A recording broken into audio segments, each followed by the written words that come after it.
So can you please throw some light on high on standard deviation and high on beta and expense ratio? जब हम mutual fund में पैसा लगाते हैं तो म्यूचुअल फंड में दो तरह के पैसे खर्च होते हैं। एक होता है उस फंड को मैनेज करने के लिए एसेट मैनेजमेंट फीस, और दूसरा होता है उस फंड में कई तरह के ब्रोकरेज जो जाती हैं फर्दर स्टॉक्स खरीदने में, स्टॉक्स को अरेंज करने में, डीमैट में अरेंज करने के लिए वगैरह वगैरह, जिसको हम बोलते हैं expense ratio.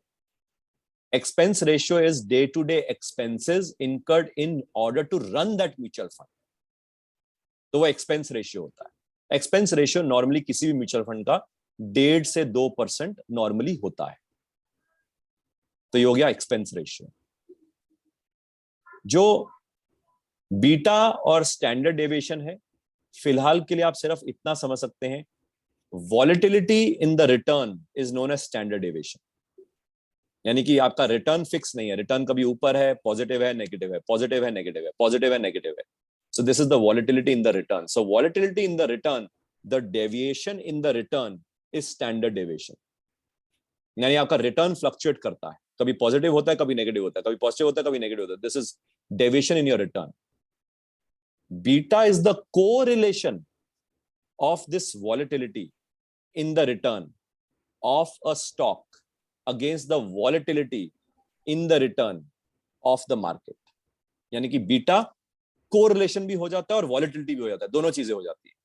So beta is a risk which includes correlation between the risk of the stock and the risk of the market.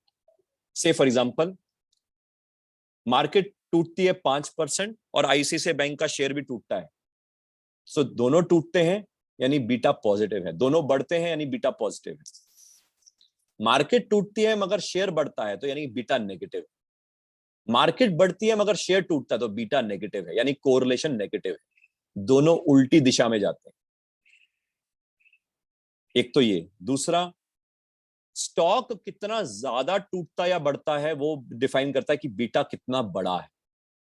यानी कि अगर मार्केट टूटती है 5% और स्टॉक टूटता है 10%, तो मैं कहूंगा बीटा तो पॉजिटिव है मगर 2 है बीटा, डबल टूटता है ये आईसीआईसीआई बैंक।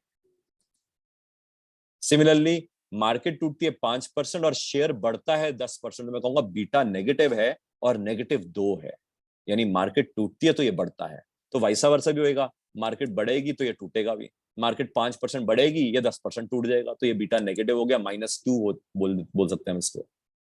तो ये बीटा होता है। तो जब हम पोर्टफोलियो डेवलप करते हैं, सिर्फ शेयर्स का नहीं, ओवरऑल हमारा भी पोर्टफोलियो, हमारा real estate, PPF, FD, insurance policies, gold वगैरह वगैरह वगैरह वगैरह, जितना भी पोर्टफोलियो होता है उसके अंदर हमें देखना चाहिए कि अगर मार्केट में खुदा ना खास्ता रशिया यूक्रेन हो जाए या रशिया यूएस हो जाए, वर्ल्ड पूरा क्रैश कर रहा हो, तो आपका पूरा पोर्टफोलियो पैक ऑफ कार्ड्स की तरह टूटना नहीं चाहिए।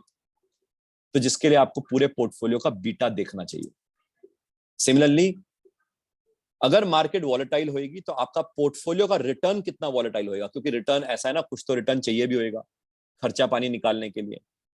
तो खर्चा पानी निकालने के लिए मिनिमम रिटर्न, बेर मिनिमम रिटर्न होना चाहिए, जिसके हम बोलते हैं स्टैंडर्ड डेविएशन आपके पोर्टफोलियो का कितना है। तो इंडिया में साइंटिफिकली लोग अपने पोर्टफोलियो को ऐसे डेवलप नहीं करते, जानते ही नहीं है तो कर नहीं सकते, क्लाइंट भी नहीं जानता और ब्रोकर, एडवाइजर, बैंकर वो भी नहीं जानता। तो इसलिए पोर्टफोलियो को इतने साइंटिफिकली कोई डेवलप नहीं करता। एंड हम अपनी पोर्टफोलियो एजुकेशन सर्विसेज में जब हम पोर्टफोलियो रिव्यू करते हैं तो हम कोशिश करते हैं कि उसका पूरा पोर्टफोलियो, कई लोग ऐसे हैं जो अपना पूरा पोर्टफोलियो शेयर नहीं करना चाहते क्योंकि उनको होता है कि यार मैं क्यों बताऊं कि मेरा पोर्टफोलियो 10 करोड़ का है, 20 करोड़ का है, 5 करोड़ का, 2 करोड़ का, वॉटेवर।